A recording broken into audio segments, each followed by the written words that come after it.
అస్సలాముఅలైకుం, welcome back to my mini vlog.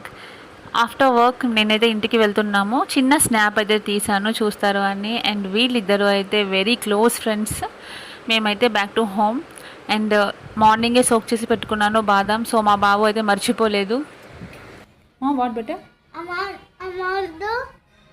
బాదం milk. Okay, come, we will prepare badam milk. So చూసారు కదా, soak చేసి పెట్టుకున్న బాదం అయితే పీల్ తీసేసిన తర్వాత మంచిగా స్లైసెస్ కింద చాప్ చేసుకున్నాను.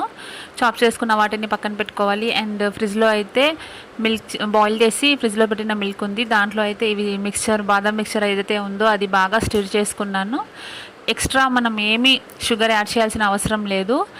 ఏదైతే స్లైస్ చేసి పెట్టుకున్నానో అది వేసేసాను. అండ్ ఒక గ్లాస్లో అయితే అది వేసేసుకొని, దీంట్లో మెయిన్ ఇంగ్రీడియంట్ వచ్చేసి ఐస్ క్రీమ్. ఇది వేసుకుంటే చాలా ఎమ్మీగా ఉంటుంది.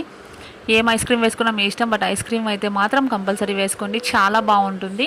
సో ఐస్ క్రీమ్ అయితే వేసి పైన కొంచెం అయితే గార్నిష్ చేసేసాను మళ్ళీ బాదంతో. స్లైస్ చేసిన బాదమ్స్ అన్నీ దాంట్లో వేసేయాలి. హార్లిక్స్ కూడా వేసుకుంటే ఇంకా బాగుంటుంది.